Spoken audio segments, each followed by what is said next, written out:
Untunglah, 6 bulan kemudian aku mulai pulih dengan sendirinya. Aku mulai bisa duduk dan menggerakkan anggota tubuhku. Sakit polio di kaki kananku ini kuderita sejak aku berumur 3 tahun. Sebelumnya, aku normal seperti bocah-bocah lainnya.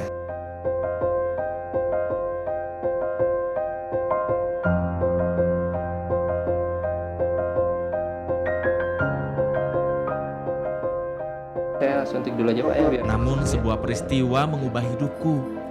Waktu itu aku menderita demam panas tinggi. Kedua orang tuaku membawaku ke puskesmas untuk diobati. Oleh mantri puskesmas, saat itu aku diberi suntikan. Dia umur 3 tahun itu dapat penyakit, langsung nggak bisa jalan. Nah, kata orang di rumah sakit tuh, sakitnya kena polio. Tapi dia sih ndak merasakan penyakit genjang-genjang apa, ndak, cuma demam panas. Demam panas tuh langsung disuntik. Oh, jadi begini. Sepulang dari rumah sakit, aku justru sama sekali tak bisa menggerakkan tubuhku. 6 bulan lamanya, aku hanya bisa berbaring tak berdaya di atas pembaringan. Bahkan untuk sekedar duduk pun, aku tak mampu. Jarak puskesmas yang cukup jauh membuat orang tuaku tak lagi memeriksakanku. Kan kita nggak punya uang untuk tiap hari dokter, masa disuntik tiap hari sih? Tapi kan ini anak kita, Pak. Iya.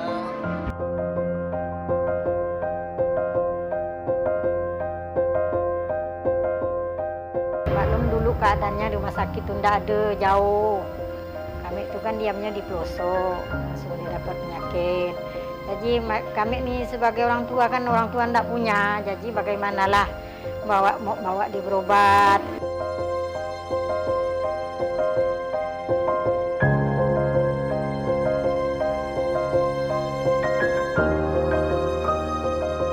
Untunglah, 6 bulan kemudian aku mulai pulih dengan sendirinya. Aku mulai bisa duduk dan menggerakkan anggota tubuhku. Tapi sejak itu kaki kananku mengalami kelumpuhan. Dan sejak saat itu pula, aku menjadi penyandang cacat.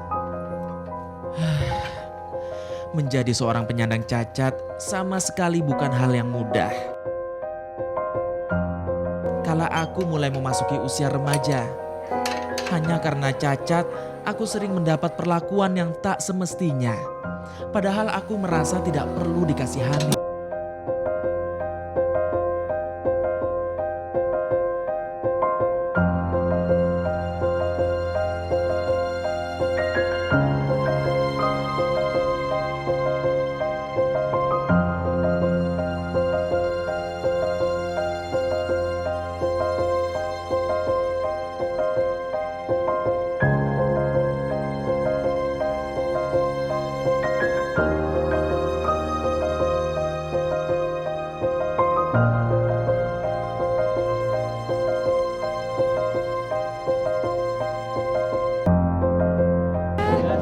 Maaf saya nggak bisa.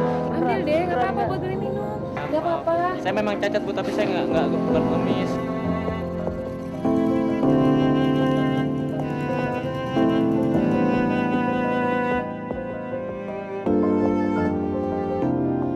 Dia ngelihat saya ngerangka. Dan itu dia kirain pengemis. Dikasih waktu itu kalau nggak salah tuh 500 rupiah. Saya tolak. Mas gimana? Saya tolak karena saya malu. Nanti anggapan orang tuh setiap orang cacat pengemis. Karena kebanyakan tuh anggap.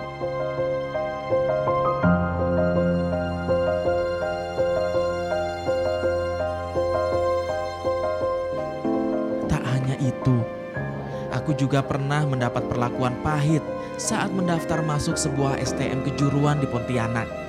Pihak sekolah menolakku hanya karena aku cacat.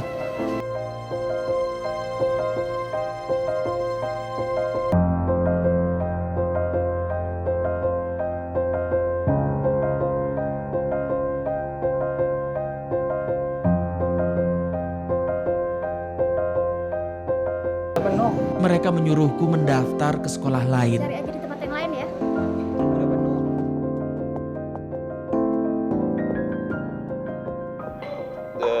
gimana ya, marah juga rasanya. Kok kayaknya masih ada pilih-pilih gitu. Padahal saya bisa masuk sekolah itu. Kalau segi kemampuan otak saya masih mampu.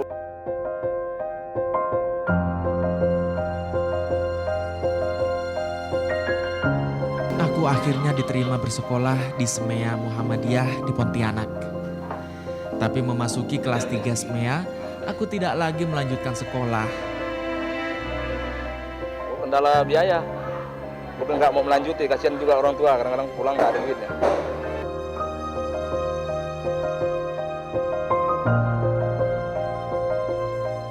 Perekonomian keluargaku memang tergolong pas-pasan dan tidak menentu.